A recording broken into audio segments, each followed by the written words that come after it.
ब्राह्मण जाति में जन्मा हुआ व्यक्ति डाकू हो गया, और डाकू हो गया तो बहुत भयंकर डाकू हो गया, प्रसिद्ध हो गया। उस क्षेत्र में कोई नहीं जाओ, उस वन में जहां वो रहता था। कहते हैं एक बार सप्तऋषि उधर चले गए और उस डाकू ने कहा कि तुम रुक जाओ, रुको तुम। वो क्या करता था, पहले मारता था और पीछे लूटता था और काट के उंगली कहते हैं अपने गले में टांग लेता था कि मैंने कितने आदमियों को मार दिया, गिनती करने के लिए। तो महर्षि नहीं रुके, सप्तऋषि नहीं रुके, चलते रहे। फिर उसने कहा रुक जाओ, नहीं तो मैं तुम्हें मार डालूंगा। अब ऋषि कहने लगे, ले भगत हम तो रुक गए, तू कद रुकेगा? हम तो रुक गए, क्योंकि उन पूरी कॉन्फिडेंस के साथ उसका सामना किया, नहीं तो उसकी तब शक्ल देखते घी बच जाया करती इंसान की। तब उसने देखा कि तो बड़े धड़ाके से बोल रहे हैं। उसके अंदर का वो शत्रु जो खुरापात था वो दब गया, एकदम सुन्न हो गया वो। उसने पूछा क्या बात, कि हम तो रुक गए, तू कद रुकेगा ये जुल्म करने से? क्या तू ये जुल्म जो कर रहा है इसके तेरे घर वाले हिस्सेदार हैं? जो तू पाप कर रहा है, क्या तेरे घर वाले, तेरी पत्नी, तेरे पुत्र इस पाप को डिवाइड कर लेंगे? वो कहने लगा कि हाँ करेंगे वो, क्योंकि मैं यहाँ से लूट कर धन ले जाता हूँ, वो मेरा परिवार पोषण हो रहा है, वो मेरे पाप के भागी होंगे। तो ऋषियों ने कहा कि नहीं, तेरी भूल है, पहले घर पता करके या फिर हमें मार देना, लूट लेना हमारे पास जो रखा है। तो उसने कहा कि तुम भाग जाओगे। ऋषियों ने कहा कि हमें बांध दे प्रत्येक वृक्ष के। उसने न्यारे न्यारे सातुओं को अलग अलग बांध दिया, पीछे हाथ करके घर गया। घर जाके उसने अपनी पत्नी से पूछा कि मैं जो ये पाप कर रहा हूं, क्या आप मेरा इसमें सहयोग देंगे, ये पाप के भागी बनोगे? वो कहने लगी मैं पाप की भागी नहीं बनूंगी, क्योंकि आप मेरे पति हो, मुझे इस वचन के साथ आप लाए थे कि आप मेरे घर का संभालना, बच्चों का पालन करना, मैं कमा के लाऊंगा। अब मेरे लेखे तू मजदूरी कर, मेरी तरफ से चाहे तू डाके मार, मैं अपना काम कर रही हूं, इस पाप का भागी तू होगा। फिर बच्चों से पूछा, बच्चे भी कोई 10 वर्ष का, कोई 12 वर्ष का, कोई 15 वर्ष का। और पहले सभी ब्राह्मण लोग अपने बच्चों को गुरुकुलों में भेजा करते थे ऋषियों के पास शिक्षा देने के लिए, लेने के लिए। तो गुरु लोग तो शिक्षा अच्छी ही देते हैं। तो उन्होंने कहा कि नहीं पिताजी, हम आपके किए हुए पाप के भागी बिल्कुल नहीं होंगे, आप अपने कर्मों के पास स्वयं बैठोगे। हम जब तक नाबालिग हैं तब तक हम आपका फर्ज हमें पालने का है, चाहे किसी तरह पालो। और जब हम बालिग हो जाएंगे, अपनी कमाई करने लग जाएंगे, तेरे अन्न को छुएंगे नहीं। अब उसने सोचा भैया तो बात बिगड़ गई, ये तो सारा एक काम मेरे ऊपर लाद दिया न। तो उसी से मैं वापस आ गया, उनके चरणों में गिर गया, चरण पकड़ दिए, कहा प्रभु मेरा उद्धार करो। अब जैसा भी उनको समाधान था उनको बता दिया कि बेटा भक्ति कर, डट कर साधना कर, तेरा कल्याण हो जाएगा। तो कहते वो बुराई त्याग करके फिर महर्षि की पदवी पाया। इसी प्रकार एक कालू झीमर था, एक कालू नाम का मछियारा था,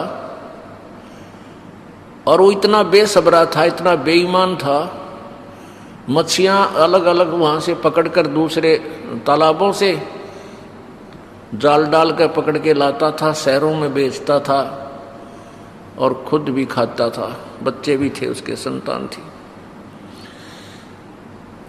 जिस राज्य में वो कालू झीमर रहता था, उसके पड़ोसी राज्य में एक बहुत ही एक नेक आत्मा, धर्मात्मा राजा था।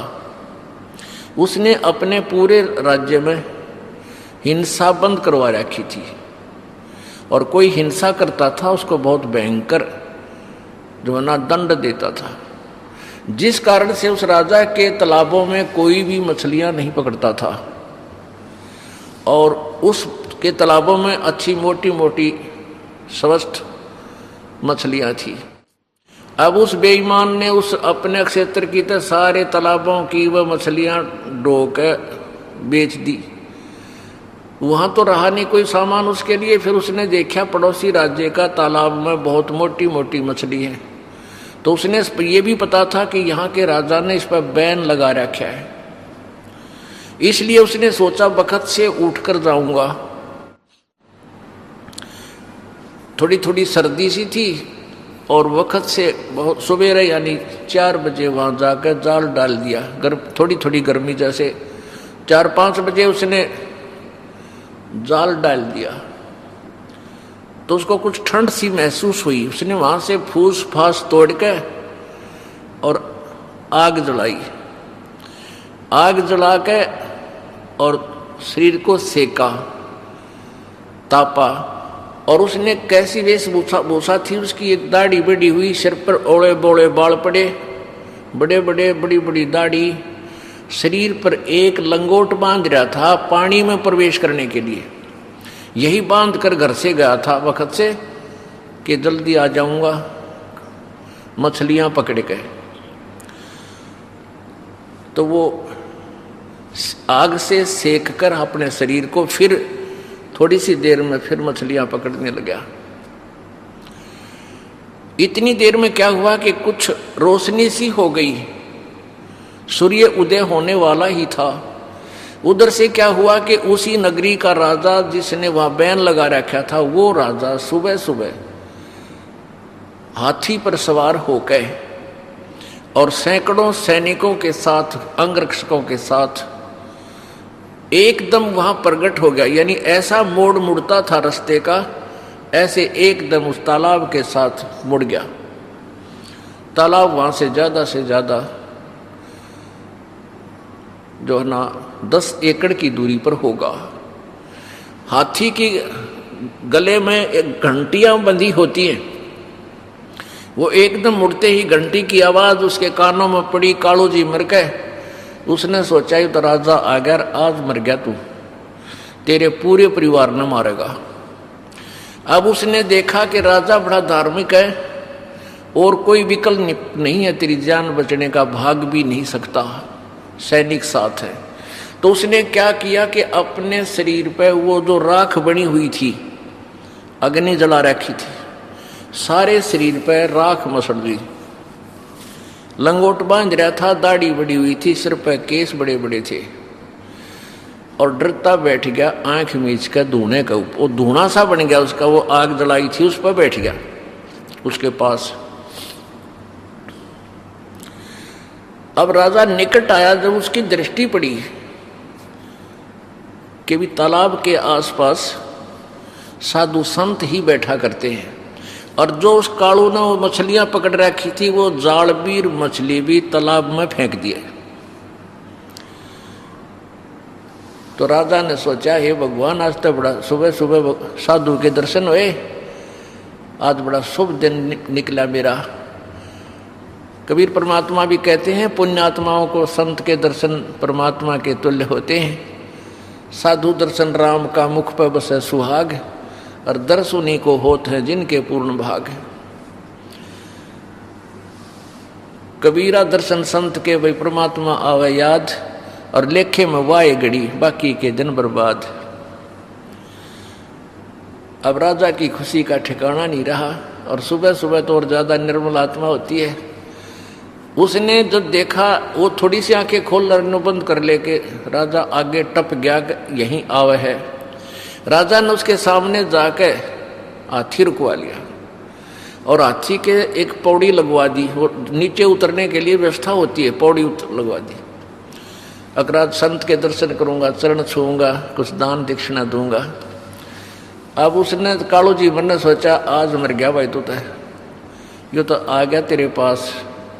उसने सोचा ये और कोई तरीका नहीं है, आंख नहीं खोलनी चाहिए, कुछ भी कहे जा, बस तगड़ी आंख बंद कर ली और एकाग्र, डरते का एकाग्र चित्त हो गया। कुछ पिछले पुण्य होते हैं जो परमात्मा ऐसी सर्कमस्टांस बनाता है, पिछले ही पुण्य से होते हैं पूर्ण हंस मुराद, पिछले ही पुण्यों से ऐसे कुछ माहौल बनता है जो जीवन में परिवर्तन आता है। वो पिछले जन्म का बहुत अच्छा पुण्य आत्मा था, लेकिन काल इस जन्म में ऐसी जगह फिट कर रहा था, उसने उसके निरे कर्म फुड़वावा था, पुण्यों को बर्बाद करवावा था और पाप इकट्ठे करवा रहा था। तो पिछले पुण्य के आधार पर उसका एकदम एकाग्रचित हो गया, डरते का। अब राजा ने आवाज लगाई, महाराज नमो नारायण, महाराज नमो नारायण। पहले तो डरता ना बोला, फिर उसका पिछले संस्कारवश सुरती चढ़ गई। अब राजा ने सोचा भी साधु संतान के साथ घड़ा नहीं बोलना चाहिए, या अपने डिस्टर्बेंस ना हो जाए इनको। तो उसने 5 असरफी, 5 लोहे की मोहर, यानी 2-2, 3-3 तोड़े की हुआ करती मोहर एक, तो ऐसे वो सोने की मोहर दान दक्षिणा रूप में उस धोने का ऊपर रख दी। चरण छू के मत्था टेक के राजा चला गया। अब उसकी वो समाधिस्थ हो गया। अब उसकी पत्नी को पता था कि आज मेरा पति बहुत खतरे की जगह गया हुआ है और लेट हो गया, क्यों नहीं आया।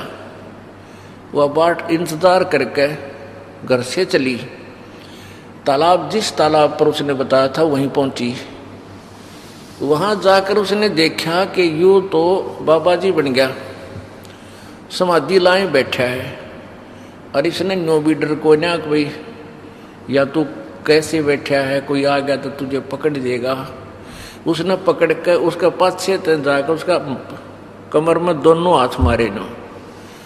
वो कहने लगी तू मर रहेगा के, खड़ा हो ले, चल अपने घर में। और सारा दिन खो दिया तेने, ऐसे है राजा आ गया था, कोई आ गया सैनिक तो तुझे पकड़ लेगा। वो डर गया एकदम। और उन्होंने कहा मत आज आया था महाराज, आज के बाद कदे नहीं आऊं, दोनों कान पकड़ूं। तो वह नो कह तू क्या कह रहा है, खड़ा हो। जो उसने देखा उसकी पत्नी है। वो कहने लगा वो राजा कहाँ गया, सैनिक कहाँ गए। वह समझे नहीं है कि बात क्या घटना घट रही इसके साथ। फिर उसने देखा नीचे 5 असरफी सोने की दोने पर रखी।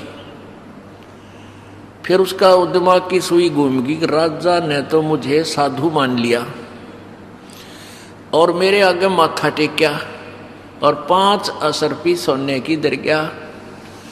अब उसने विचार किया कि हे भगवान, मैं तो नकली संत बना था, और नकली संत बनने से भी इस भूपाल ने भी मेरा आगे माथा टेक दिया। जब मैं असली संत बन जाऊं तो ना जाने क्या होगा। दृढ़ निश्चय कर लिया, प्रतिज्ञा कर ली कि आज के बाद में, वह प्रतिज्ञा तो पहले कर चुका था, हे भगवान आज जान बचा दे, जिंदगी में कदे मछली नहीं पकड़ू, आज मेरी जान बचा दे, मजदूरी करके खाऊंगा। वह तो प्रतिज्ञा वह करवा ली थी भगवान ने पहले उसने। और फिर उसके अंदर ये और प्रेरणा होगी कि मैं तो नकली संत बना था और भय मान्या भोपाल। तो उसने सोचा कि भी अगर ये सच्ची साधना करूंगा तो पता नहीं क्या होगा, भगवान क्या क्या कर देगा हमारे लिए। और 5 असरफी इधर गया। 5 असरफी तो 10 साल का गुजारा था उनका। उस दिन के बाद उसने मछली पकड़ना बंद कर दिया और अपनी पत्नी से कहने लगा, ले जा भगवान, ये उतरा साजबाज, ये पैसे भी तू ले जा और आज के बाद मैं मछली नहीं पकड़ूंगा। घर ना आ गई दोनों जने। अब उसकी पत्नी कहे कि काम करे बिना नहीं गुजारा हुआ करता, और बालकानी बात मत कर, जा मछली पकड़ के ला। वो जाल दे दे, उसने रोटी बांध के साथ रख दे, वो जावे जंगल में बैठ जा, रोटी खा के शाम ने खाली जाल लेके घर आ जा। वह रोज लड़े और वो रोता फिरे वहां इधर उधर, हे परमात्मा, हे भगवान मुझे दर्शन दे, हे परमात्मा किसी तरह दया करो। तो वो तड़फ कर रहा था, साधना करे, जिसा उसने ओला बोला ज्ञान था, भक्ति करे, अपना मंत्र जो भी नाम था वो बांट है। परमात्मा बड़े दयालु हैं, कहते 100 साल सीधर मैं करूं अपने जन के काज। तो पूर्ण परमात्मा आगे वहाँ एक साधु रूप बना के और कहने लगे, बेटा क्या कर रहा है तू? उसने सारी कहानी बता दी, महाराज जी मेरी गली ऐसे ऐसे बनी और मैं भगवान प्राप्ति करूंगा, मैं भक्ति करना चाहता हूँ। तो परमेश्वर ने कहा, बेटा गुरु के बिना संत गुरु होना चाहिए आपका, वैसे साधना करने से कोई लाभ नहीं होता।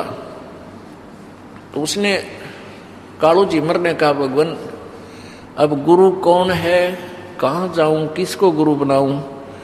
तो परमात्मा ने कहा, भी मैं तेरे को उपदेश दे दूंगा, तू भक्ति कर लेना, अगर दया कर दो प्रभु। तो परमात्मा ने उनको वो मंत्र दिया, वो साधना करने लग गया। कुछ ही दिनों में वो तो कुछ पहले पुण्य होते हैं, बहुत ही अच्छा भक्त और सेवक बन गया। तब परमात्मा ने कहा, बेटा अब कोई भी जिज्ञासु तेरे पास आवे, उसकी सारी बुराई छुटवा कर तो उपदेश दे दिया करिए। अब इस तरह उस कालू झिमर को गुरुपद प्राप्त हुआ था। और ये दंत कथा सुनाने वाले कहते हैं कि नारद ने झिमर गुरु कीन्या और कहाँ ज्ञान में हो गया हीना। नारद ने उस झिमर यानी मछियारे को, शिकारी को गुरु बना लिया था। बस गुरु हो कि साय हो, वो तो शिकारी था, फिर भी नारद का उद्धार हो गया। नहीं, उससे वो शिकारी नहीं था, वो महापुरुष था। तो पुण्यात्माओं, ये लोक वेद हम सुन रहे थे, इस तत्व ज्ञान ना होने से हम ऐसे ही अटकलों पर अड़े रहे। परमात्मा क्या बताना चाहते हैं कि पूरे गुरु तो बात बढ़ेगी, जिसको अधिकार हो नाम देने का, नहीं तो किसी भी सत्र का, चाहे आप ब्रह्मा की साधना करते हो, चाहे विष्णु की, चाहे शिव जी की, चाहे ब्रह्म की, आपको उसके सत्र का भी गुरु चाहिए। और उनसे क्या लाभ है वो आपको पता ही लग जाएगा। फिर आप पूर्ण संत परम अक्षर ब्रह्म की साधना ही करोगे तो उसका भी पूर्ण ही संत चाहिए, पूरा ही मार्गदर्शक चाहिए, तब लाभ होगा। गुरु बिन माला फेरते, गुरु बिन देते दाने, गुरु बिन दोनों निष्फल हैं, चाहे पूछो वेद पुराण।